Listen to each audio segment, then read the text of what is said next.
नमस्कार दोस्तों, स्वागत है आपका इस वीडियो में। इस वीडियो में बीटीएससी एएनएम को लेकर नई सूचना के बारे में हम लोग जानेंगे कि आप लोगों की जो बहाली की प्रक्रिया होने वाली है वो कब तक होंगे, कब आप लोगों का ज्वाइनिंग होने जा रही है, अगले महीना क्या आप लोगों की ज्वाइनिंग होंगी, उन पर भी हम लोग बात करेंगे। साथ ही एएनएम केस में जो बदलाव किए गए जिससे कि आप लोगों को अब आशा जगी है कि हम लोगों का नेक्स्ट मंथ ज्वाइनिंग हो सकते हैं। साथ ही सरकार की तरफ से क्या कुछ बयान आ रहे हैं अब आप लोगों के बहाली को लेकर, क्योंकि सरकार और आपके जो आयोग है वो भी इस बहाली प्रोसेस में अहम रोल निभाएंगे, क्योंकि कोर्ट का डिसीजन आने के बाद सरकार और आयोग ही फैसला लेंगे कि कब तक हमको बहाली का प्रोसेस को पूरा करना है।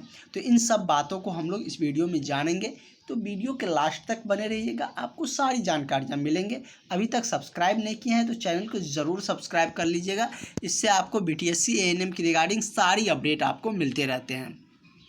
तो यदि हम आपको बात करें तो जो नेक्स्ट मंथ आपकी जो सुनवाई होने जा रही है, क्योंकि ये तो आप सबके लिए बड़ी बात है कि अक्टूबर से अब सितंबर में आए हैं सुनवाई की डेट। जैसे कि आप यहाँ पर आप देख सकते हैं कंप्यूटर जनरेटेड जो टेंटेटिव डेट है वो आपको 17/9 दिखा रहा है, मतलब इस दिन आपकी सुनवाई होंगे।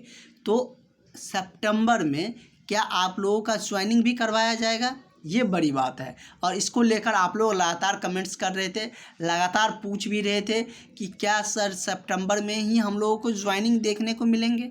तो हम आपको रियलिटी बताते हैं कि सितंबर में इस दिन आप लोगों की केस की अच्छी खासी बहस होने वाली है, और ये भी हम नहीं कह सकते हैं कि उसी दिन आपकी फाइनल डिसीजन आ जाएंगे, क्योंकि फाइनल डिसीजन में अभी तक आपके केस में जो कुछ भी आप समझिए, लेकिन जो होते हैं कि मतलब कि एक अच्छे खासे जो बहस होते हैं सभी फैक्टर पर, वो अभी तक नहीं हो पाया है। और जब तक सभी मुद्दों पर दोनों पक्षों के वकील के द्वारा बहस नहीं होंगे तब तक जज साहब अपनी फैसला कैसे देंगे। तो ये बहस उस दिन अच्छे खासे होने जा रहे हैं। अगर दोनों शिफ्ट में अच्छे खासे होते हैं तो फाइनल डिसीजन भी मिल सकता है, नहीं तो 2-3 हेयरिंग और इंतज़ार करना पड़ेगा। क्योंकि हम ऐसे यूं ही नहीं कर रहे हैं, आप ही के जैसे बीटीएससी और भी बहुत सारे बहाली को फंसा कर रखा है।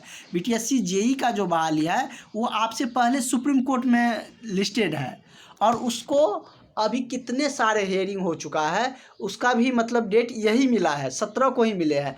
अब 3 हेयरिंग से उसका भी आपके साथ ही चल रहा है, उसमें तो और भी लंबा लंबा डेट मिल गया था।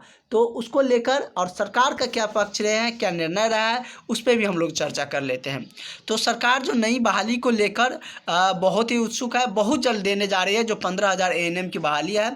और इसको लेकर आपकी जो क्लासेज की हम बात करें तो वो आपकी क्लासेज चल रही है, और अभी भारी डिस्काउंट पर आप लोगों को एडमिशन हो रहे हैं।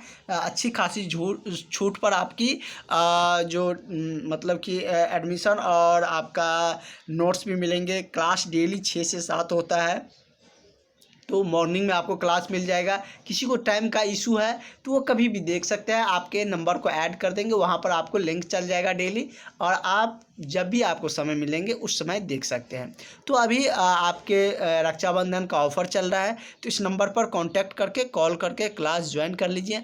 100% आपका एग्ज़ाम निकलेगा अगर आप अच्छा से पढ़ते हैं तो। जैसे कि स्वास्थ्य विभाग के बहाली को लेकर 15 अगस्त के मौके पर सरकार ने भी बड़ा ऐलान किया है, जिसमें कि इन सारे पदों पर नियुक्तियां होनी है।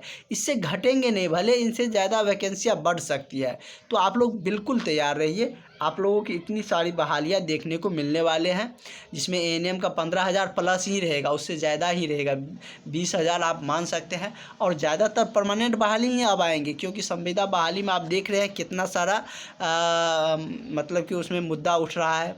उसके बाद नर्स का 6298 है, लगभग 7,000 के आसपास ये भी चल जाएगा।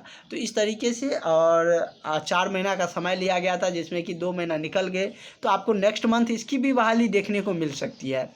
तो आप लोग अपनी प्रिपरेशन पर ज़रूर ध्यान रखें, अपनी प्रिपरेशन पर फोकस करें, वही आपको सिलेक्शन दिलवा सकता है यदि आप 2024 में जॉब चाहते हैं एएनएम का लेना तो। क्योंकि सरकार ऐलान कर चुकी है कि 25 के इलेक्शन से पहले हम 12 लाख नियुक्तियां दे देंगे, जिसमें कि स्वास्थ्य विभाग की एक मेजर बहाली है।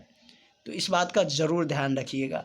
बीटीएससी एएनएम में क्या कुछ होगा ये किसी को नहीं पता, लेकिन नई बहाली आएंगे ये सबको पता है, और जिसका तैयारी रहेगा उसका ज्वाइनिंग भी होगा। तो इन बात पर आप लोग अड़े रहिएगा, अपनी तैयारी को बरकरार रखिए। जहाँ से भी आप तैयारी कर रहे हैं या सेल्फ स्टडी कर रहे हैं, यदि आपसे हो रहा है कि हम सेल्फ स्टडी से ही अच्छा स्कोर कर लेंगे तो और भी अच्छी बात है। लेकिन कंपटीशन एग्ज़ाम है, उसमें आपको सबके बीचों में आना है, क्योंकि यहाँ पर टेस्ट सीरीज प्रोवाइड किए जाएंगे, तो उससे आपको पता चलेगा आपका लेवल का। क्योंकि आप बोर्ड एग्ज़ाम के तो प्रिपरेशन कर नहीं रहे हैं, अब आप कंपटीशन लेवल में आ गए हैं, तो उस तरीके से आपको तैयारी भी होनी चाहिए। ठीक है, आगे की जो जानकारी आएंगे वो आप तक हम ज़रूर पहुँचाते रहेंगे। Thank you.